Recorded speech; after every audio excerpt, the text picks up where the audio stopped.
저는 오늘도 창문 앞에 앉아 있었습니다.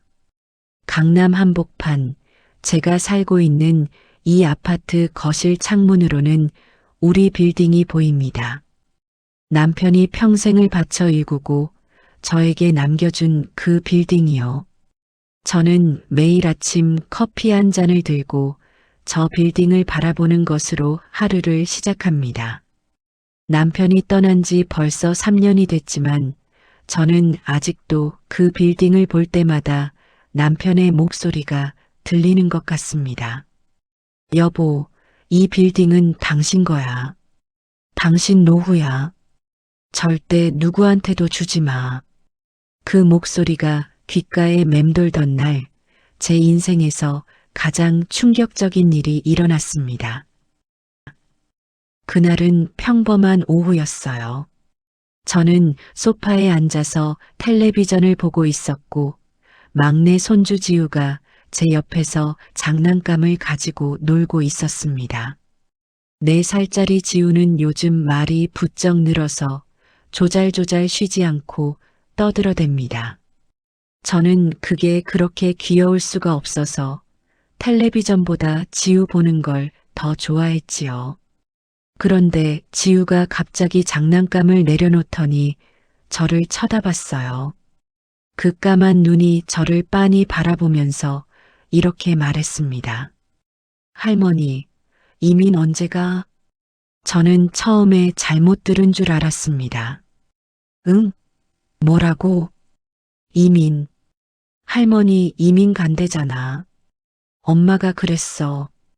저는 심장이 내려앉는 느낌이 들었지만 표정을 감추고 천천히 물었습니다. 할머니가 이민을 간다고?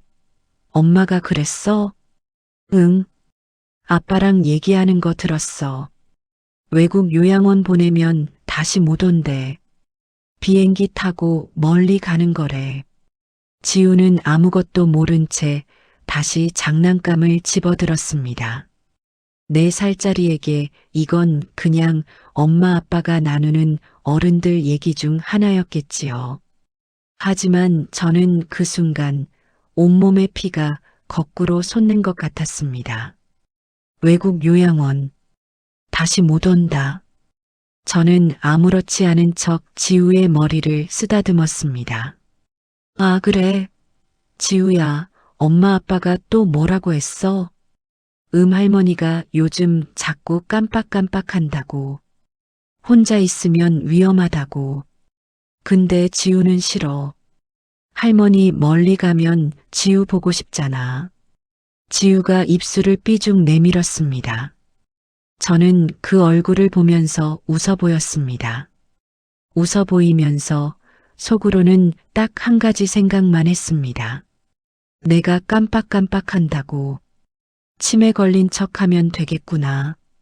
저는 그날 밤 잠을 자지 않았습니다. 이불을 덮고 누워 있었지만 눈은 천장을 보고 있었습니다. 머릿속으로는 지난 몇 달간 있었던 일들이 파노라마처럼 펼쳐졌어요. 3달 전 아들 민준이가 처음으로 빌딩 얘기를 꺼냈습니다. 어머니, 빌딩 관리하시기 힘드시죠? 제가 대신 관리해 드릴까요? 저는 그때 단칼에 잘랐습니다. 힘들지 않아. 관리 회사가 다 알아서 해.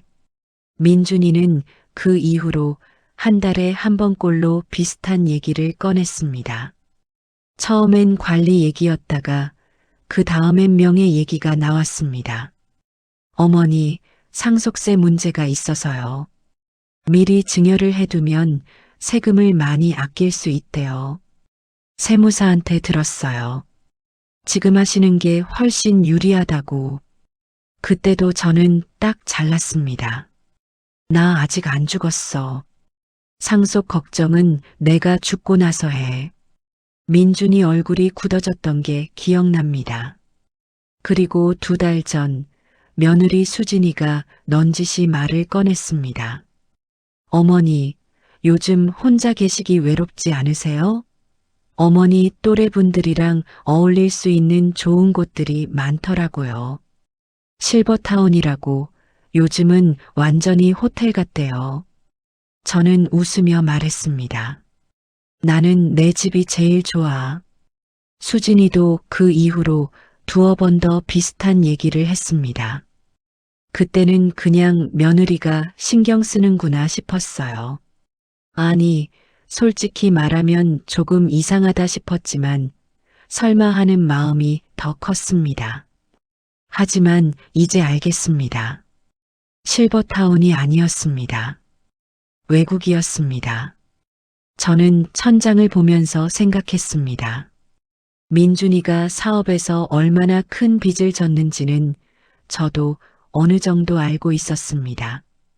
처음엔 2억이라더니 그 다음엔 5억이라더니 작년에 제가 지인을 통해 알아보니 15억이 넘는다고 했습니다. 담보도 다 잡혔다고요. 그래서 남은 건 제 빌딩밖에 없는 겁니다. 저는 눈을 감았습니다. 남편 목소리가 들렸습니다. 여보, 내가 뭐라고 했지? 아들이 빌딩 달라고 하면 절대 안 된다고 했지? 그 순간 당신 인생이 무너진다고. 저는 조용히 대답했습니다. 알아. 알고 있어. 그래서 지금 계획을 세우고 있잖아. 다음 날 아침, 저는 처음으로 치매 연기를 했습니다. 아들 내외가 아침을 먹으러 왔을 때였어요. 저희는 같은 아파트 단지 안에 살고 있었거든요. 저는 102동이고 아들 내외는 108동이었습니다. 걸어서 5분 거리지요. 수진이가 아이들을 데리고 왔습니다. 첫째 민서, 둘째 민재, 막내 지우. 저는 아이들 얼굴을 보자마자 어제 지우가 한 말이 또 떠올랐지만 꾹 눌렀습니다. 아침을 먹는 중간에 저는 국그릇을 들다가 갑자기 멈췄습니다. 이게 뭐지? 수진이가 쳐다봤습니다. 어머니, 된장국이에요.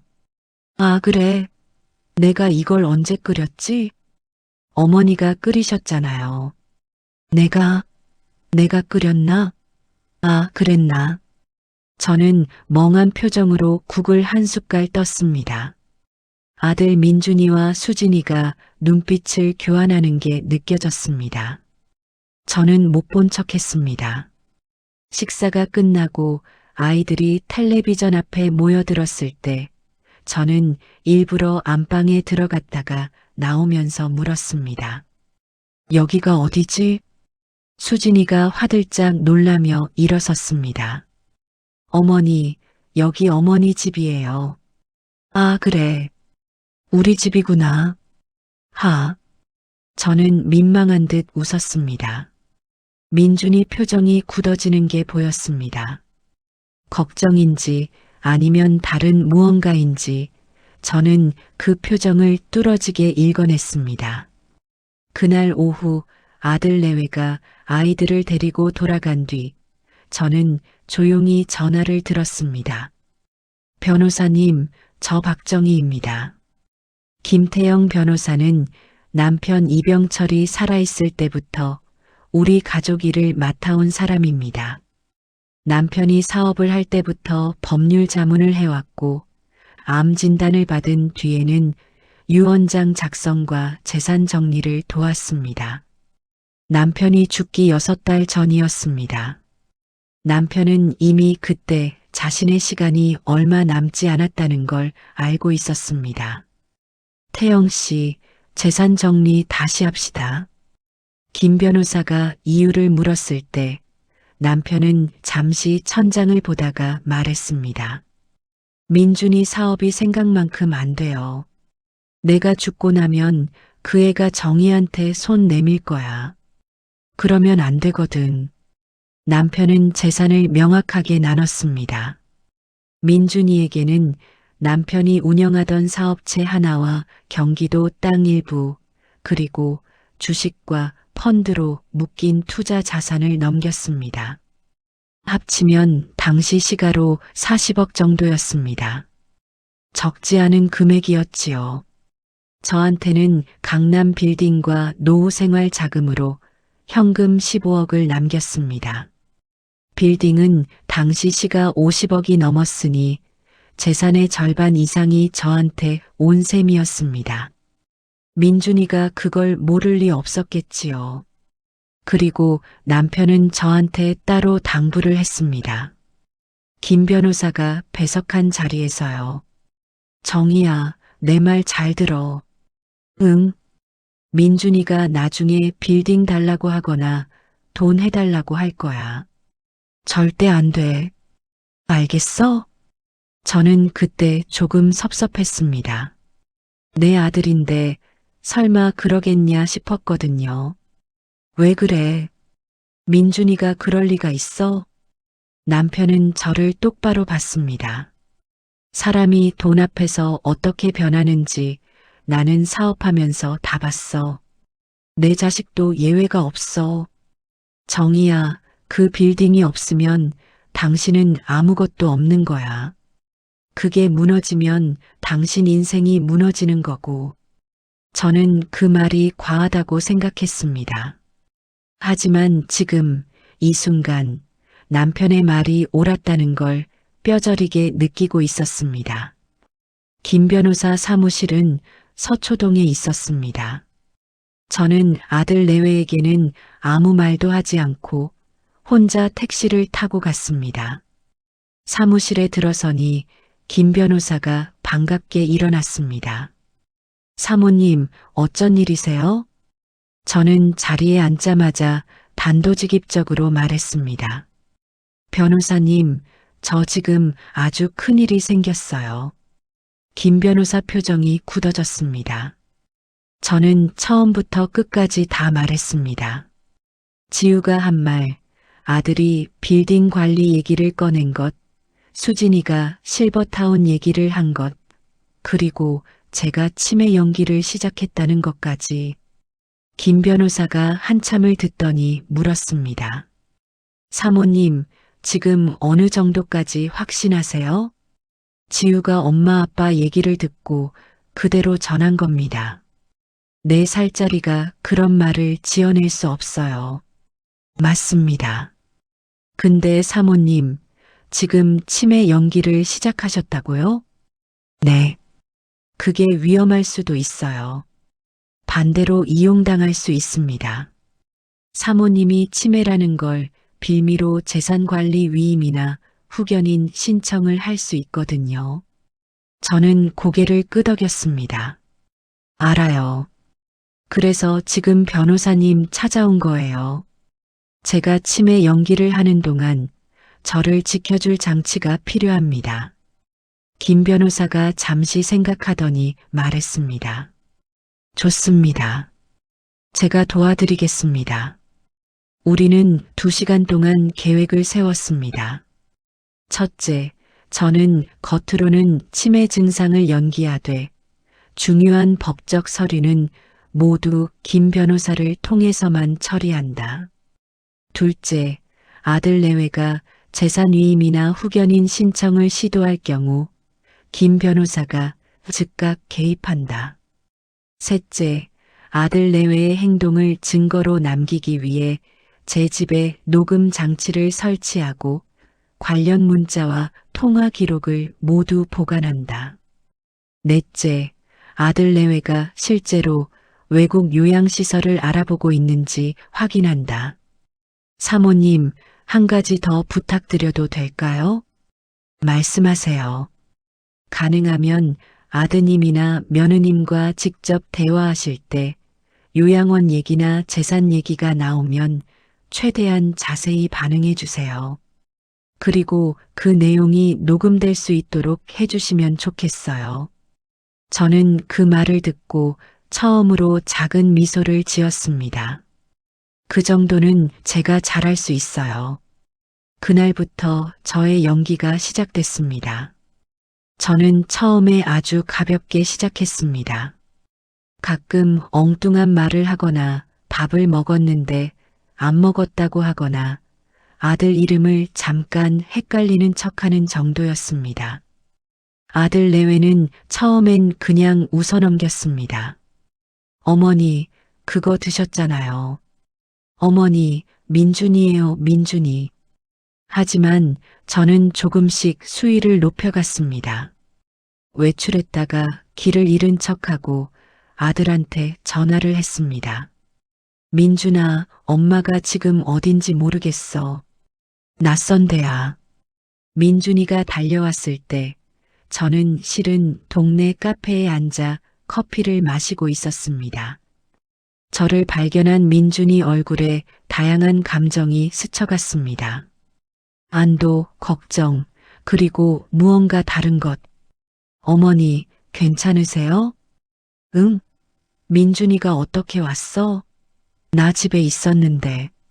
민준이 눈빛이 흔들렸습니다. 그 무렵부터 아들 내외가 좀 더 자주 오기 시작했습니다. 밥도 자주 같이 먹고 주말엔 아이들도 데리고 오고 겉으로 보면 효자 며느리였습니다. 그런데 저는 그들이 올 때마다 눈을 크게 뜨고 있었습니다. 그리고 김 변호사가 제 집 곳곳에 설치해준 소형 녹음기도 돌아가고 있었습니다. 첫 번째 증거가 잡힌 건 아들이 온 지 보름쯤 됐을 때였습니다. 아이들이 먼저 돌아가고 아들 내외가 설거지를 하고 있을 때였어요. 저는 안방에서 자는 척 누워 있었는데 주방에서 목소리가 흘러들어왔습니다. 어머니 상태가 생각보다 빠르게 나빠지네. 수진이 목소리였습니다. 응, 나도 걱정돼. 민준이 목소리가 낮았습니다. 이렇게 놔뒀다가 진짜 큰일 나면 어쩌려고. 빨리 결정해야 해. 근데 어머니가 거기 가실 마음이 있으실지. 마음이 있고 없고를 어머니가 판단하실 수 있겠어? 지금 내가 알아본 데가 있어.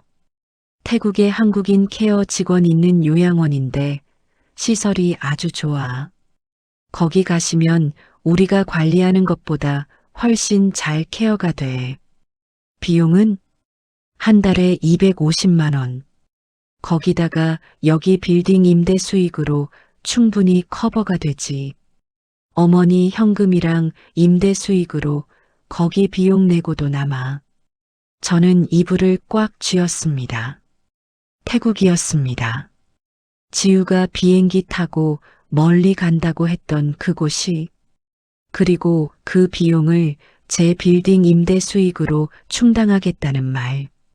즉, 제가 외국에 나가 있는 동안 제 재산으로 그 비용을 내고 나머지 수익은 자기들이 관리하겠다는 계획이었습니다. 저는 눈을 감고 숨을 골랐습니다. 표정을 관리해야 했습니다. 지금 당장 뛰쳐나가서 따지고 싶은 마음을 꾹꾹 눌렀습니다. 그리고 안방에 설치해둔 녹음기가 저 대화를 다 담고 있다는 걸 떠올리며 조용히 입꼬리를 내렸습니다. 첫 번째 증거 확보. 두 번째 증거는 수진이가 직접 가져다 줬습니다. 어느 날 오후 수진이가 서류 봉투를 들고 왔습니다. 어머니, 잠깐 여기 서명 좀 해주세요. 뭔데? 아, 이게요.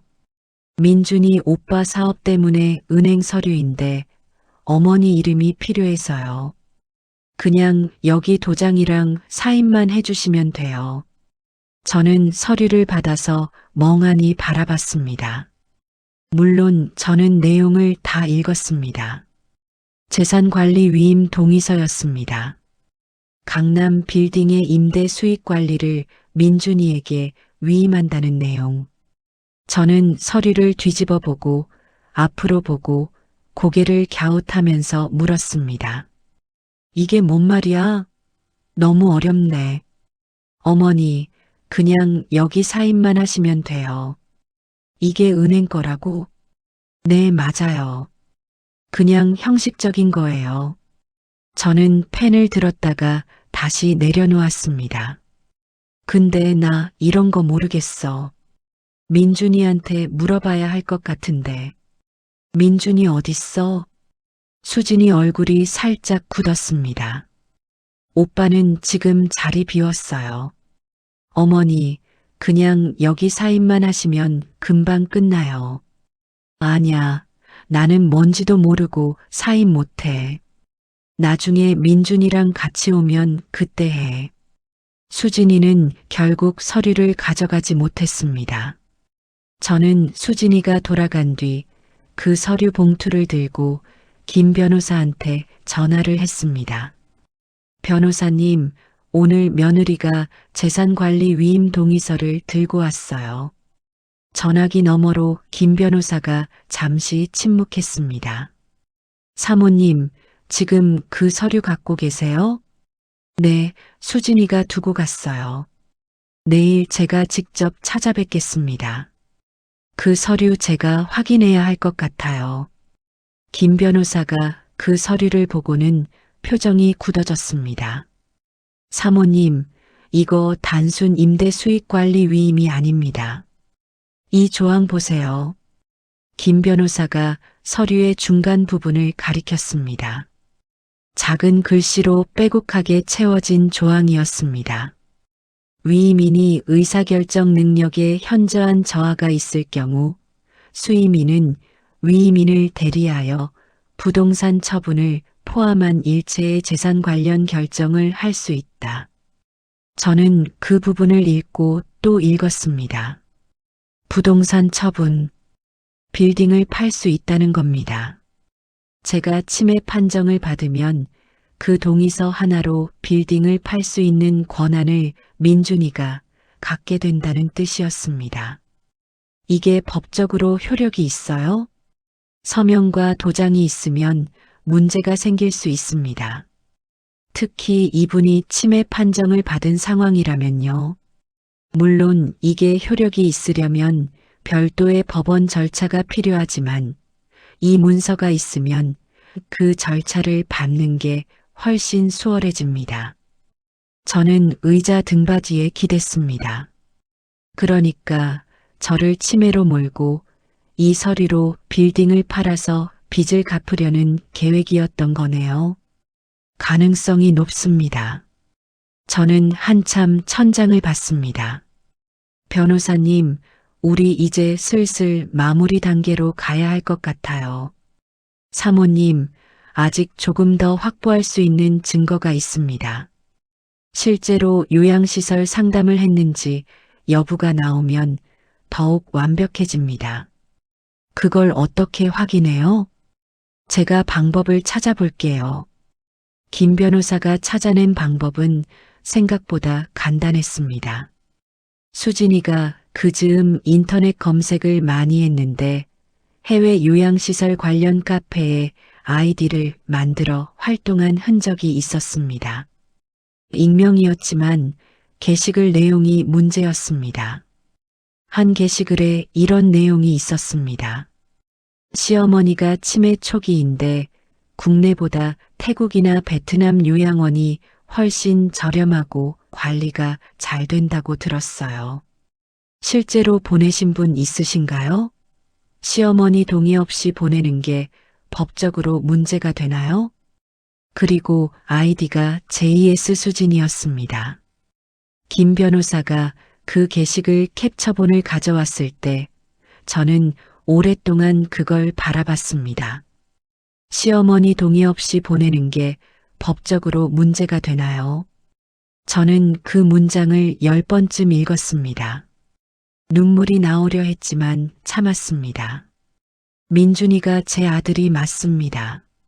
제가 낳은 아들, 제가 키운 아들.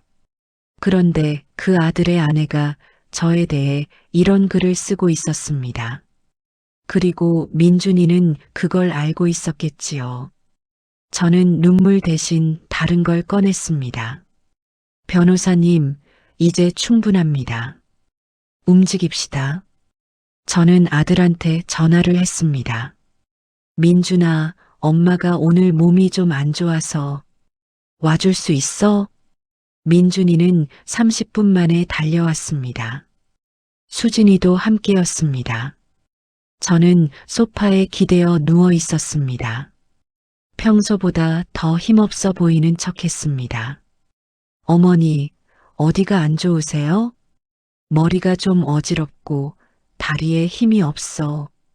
요즘 자꾸 넘어질 것 같아. 수진이가 민준이를 쳐다봤습니다. 저는 그 눈빛을 놓치지 않았습니다. 어머니, 그러면 병원 가봐야겠어요. 나중에 가지 뭐. 그것보다 민준아, 엄마가 요즘 자꾸 깜빡해서 나중을 대비해서 중요한 서류 같은 걸 정리해둬야 할 것 같아. 너한테 다 맡기고 싶은데. 민준이 눈빛이 흔들렸습니다. 어머니, 빌딩이랑 통장이랑 나중에 내가 뭘 어떻게 해야 할지 모르겠을 때 내가 알아서 처리해줘야 할 것 같아. 그 서류, 수진이가 전에 가져왔던 거 아직 있지? 수진이가 말했습니다. 어머니, 그거 제가 갖고 왔어요. 어머니만 사인해 주시면 돼요. 저는 천천히 일어나 앉았습니다. 그래. 그런데 민준아, 그러기 전에 엄마가 하고 싶은 말이 있어. 네, 어머니. 오늘 변호사님이 오신대. 민준이 얼굴이 하얗게 변했습니다. 변호사요? 응. 중요한 서류 정리하려면 변호사가 있어야 한다고 내가 연락했어. 곧 오실 거야. 그 순간 현관벨이 울렸습니다. 김태영 변호사가 들어왔습니다. 서류 가방을 들고 단정한 정장 차림으로 민준이와 수진이는 어색하게 인사했습니다. 아, 안녕하세요. 김 변호사는 부드럽게 인사를 받으며 소파에 앉았습니다. 오랜만입니다. 사모님이 연락하셔서 왔습니다. 저는 일어나 부엌으로 가서 물을 한 잔 가져왔습니다. 그리고 자리에 앉으며 말했습니다. 민준아, 수진아, 엄마가 오늘 드릴 말씀이 있어서 불렀어. 그 순간 제 목소리가 달라졌습니다. 더 이상 힘없이 떨리는 노인의 목소리가 아니었습니다. 낮고 또렷하고 힘이 있었습니다. 민준이가 그 목소리를 듣자마자 눈빛이 달라졌습니다. 어머니? 저는 두 사람을 번갈아 봤습니다. 나 치매 아니야. 수진이 얼굴이 굳어졌습니다. 어머니, 무슨 말씀을. 수진아, 나 딱 한 달 연기했어. 그 사이에 너희가 뭘 했는지 다 알아. 저는 김 변호사를 바라봤습니다. 김 변호사가 서류 가방을 열었습니다. 테이블 위에 서류들이 하나하나 놓이기 시작했습니다. 첫 번째, 태국 요양시설 상담 내역서, 이름, 날짜, 상담 내용, 가격표까지. 두 번째, 요양시설 인터넷 카페 게시글 캡처본, JS 수진이라는 아이디로 작성된 글. 세 번째, 수진이가 가져왔던 재산관리 위임 동의서, 부동산 처분 조항이 빨간 형광펜으로 표시되어 있었습니다. 네 번째, 주방에서 이루어진 대화 녹음 파일의 녹취록, 태국의 한국인 케어 직원 있는 요양원인데라는 문장 옆에 날짜와 시간이 적혀 있었습니다. 다섯 번째, 민준이와 수진이가 나눈 카카오톡 메시지 캡처, 김 변호사가 법적 절차를 통해 확보한 것이었습니다. 거기엔 이런 내용이 있었습니다.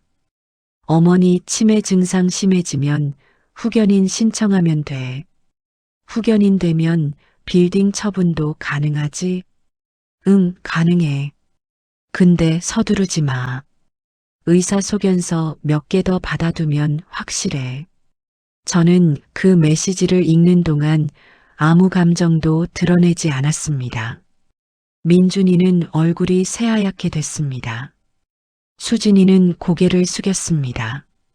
아무도 말을 하지 않았습니다. 한참 뒤 민준이가 입을 열었습니다. 어머니, 목소리가 떨렸습니다. 죄송합니다. 저는 그 말을 듣고 한 박자 기다렸습니다. 수진이도 고개를 더 깊이 숙였습니다. 어머니, 저도 정말 죄송해요. 저는 잠시 창밖을 봤습니다. 우리 빌딩이 저기 서 있었습니다. 오후 햇살을 받아 유리창이 반짝이고 있었습니다. 남편 목소리가 들리는 것 같았습니다. 정희야, 잘했어. 저는 다시 두 사람을 봤습니다. 민준아, 네 어머니. 엄마가 너 감옥에 보내고 싶지 않아. 민준이 눈이 붉어졌습니다. 하지만 저는 천천히 말을 이었습니다. 그냥 넘어갈 수는 없어. 그러면 나한테도 너한테도 아무 의미가 없으니까. 어머니, 저 어떻게든 할게요. 뭐든 시켜주세요. 저는 김 변호사를 바라봤습니다. 김 변호사가 서류 가방에서 또 다른 서류를 꺼냈습니다. 이번엔 제가 직접 작성한 것이었습니다. 남편이 살아있을 때부터 제가 혼자 조용히 생각해왔던 것들을 김 변호사와 함께 법적으로 다듬은 문서였습니다. 읽어봐. 민준이가 서류를 받아들었습니다. 처음엔 빠르게 읽던 눈이 중간쯤에서 멈췄습니다. 천천히 다시 한번 읽었습니다. 어머니, 이게 읽어봤어? 네. 이해했어? 민준이가 고개를 들었습니다. 눈가가 붉었습니다. 네, 어머니. 저는 그 얼굴을 보며 말했습니다. 내가 80살 이전에 죽으면 모든 재산은 사회에 환원해. 아무것도 너한테 가지 않아. 내가 80살을 넘기면 그때부터 상속이 시작돼. 81에 10%, 82에 20%, 이렇게 매년 10%씩 늘어나. 내가 90살까지 건강하게 살면 그때 모든 재산이 너한테 가. 수진이가 서류를 뚫어지게 봤습니다. 다시 말하면 저는 잠시 멈췄다가 말을 이었습니다. 내가 80살 전에 죽으면 너희는 아무것도 못 받아. 내가 오래 살수록 너희가 받는 게 많아져. 그러니까 저는 두 사람을 차례로 봤습니다. 너희는 내가 90살까지 건강하게 살 수 있도록 나를 극진히 모셔야 해. 내가 절대 죽지 못하게 떠받들어야 할 이유를 내가 직접 만들어 놓은 거야. 방안이 쥐 죽은 듯 조용했습니다. 수진이가 서류를 내려놓았습니다. 민준이가 긴 숨을 내쉬었습니다. 한참 뒤 민준이가 말했습니다. 어머니, 저 진심으로 반성하고 있어요. 저는 그 말을 들었습니다. 알아. 정말 죄송합니다. 제가 그때 너무 힘들었어요. 빚도 있고 사업도 안 되고 그러다 보니 나쁜 생각을 했어요. 어머니한테 이러면 안 되는데. 눈물이 볼을 타고 내려왔습니다. 저는 그 눈물을 보며 생각했습니다. 이 아이가 진심으로 우는 걸까? 아니면 상황이 이렇게 됐으니 우는 걸까? 저는 모릅니다. 어쩌면 둘 다일 수도 있어요. 사람이 꼭 한 가지 이유로만 우는 건 아니니까요. 저는 조용히 말했습니다. 민준아, 엄마가 너한테 한 가지만 물어볼게. 네. 아버지 돌아가시기 전에 뭐라고 하셨는지 기억해? 민준이가 멈췄습니다. 어머니 잘 모셔. 어머니가 힘드시지 않게 해드려. 그 말씀하셨죠?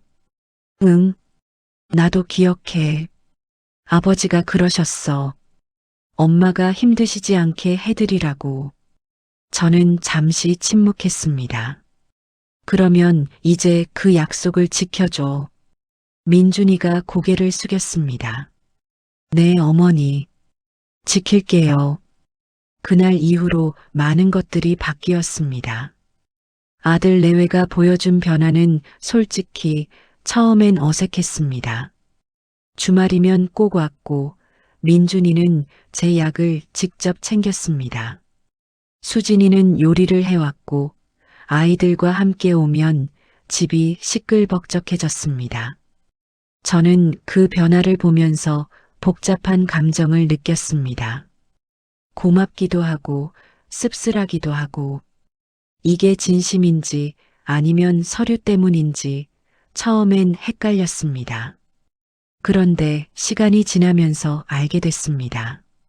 어쩌면 그 구분이 중요하지 않을 수도 있다는 걸. 진심이든 욕심이든 결과적으로 민준이는 제 약을 챙기고 있었습니다.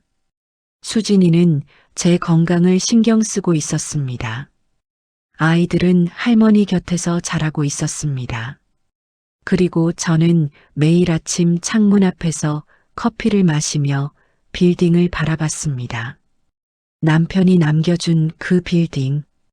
어느 날 오후 막내 지우가 제 무릎에 앉아서 물었습니다. 할머니, 이제 이민 안 가? 저는 지우의 볼을 살짝 꼬집었습니다. 응, 안 가. 할머니 여기 있을 거야. 잘 됐다. 지우는 할머니랑 계속 있고 싶어. 지우가 제 품에 파고들었습니다. 따뜻했습니다. 저는 그 온기를 느끼며 생각했습니다. 민준이가 4년 전 사업을 시작할 때 저는 말렸었습니다. 그때 밀어붙였다가 이렇게 됐지요. 수진이는 처음부터 현실적인 사람이었습니다. 모든 걸 계산하는 사람. 어쩌면 그 계산이 지금은 저를 향하고 있는 거지요. 사람은 쉽게 변하지 않습니다. 저는 그걸 압니다. 민준이가 진심으로 효자가 됐을 거라고는 생각하지 않습니다. 수진이가 진심으로 저를 사랑하게 됐을 거라고도 생각하지 않습니다. 하지만 그래도 욕심이 사람을 묶어두기도 합니다. 그래서 저는 오래 살기로 했습니다. 아주 오래 건강하게. 가을이 됐습니다. 민준이가 저를 건강검진에 모시고 갔습니다. 의사가 말했습니다. 혈압도 정상이고 혈당도 좋으시고 전반적으로 아주 건강하세요. 이렇게 관리 잘 되시는 분 처음 봤어요. 민준이가 웃으며 말했습니다. 제가 신경 많이 쓰거든요. 저는 그 옆에서 조용히 웃었습니다. 집으로 돌아오는 차 안에서 민준이가 말했습니다. 어머니, 오래오래 건강하게 사셔야 해요. 저는 창밖을 보며 대답했습니다. 그럴게. 저는 오늘도 창문 앞에 앉아 있었습니다. 커피 한 잔을 들고 빌딩을 바라보면서 남편이 이 빌딩을 지을 때 얼마나 힘들었는지 저는 다 알고 있습니다. 새벽에 나가고 밤에 들어오던 그 세월들, 손이 거칠어지도록 일했던 그날들, 그리고 죽기 전에 저한테 이걸 남겨주면서 말했습니다. 이게 당신 인생이야. 절대 놓지 마. 저는 놓지 않았습니다. 아들이 손을 내밀었을 때도, 며느리가 서류를 들고 왔을 때도 저는 놓지 않았습니다. 그리고 저는 지금 제 아들이 평생 저를 떠받들 수밖에 없는 이유를 만들어 놓았습니다. 남편이 저를 지켜줬던 것처럼 이제는 제가 스스로를 지키고 있습니다. 빌딩은 오늘도 그 자리에 서 있습니다. 저도 그 자리에 있을 겁니다. 아주 오래도록.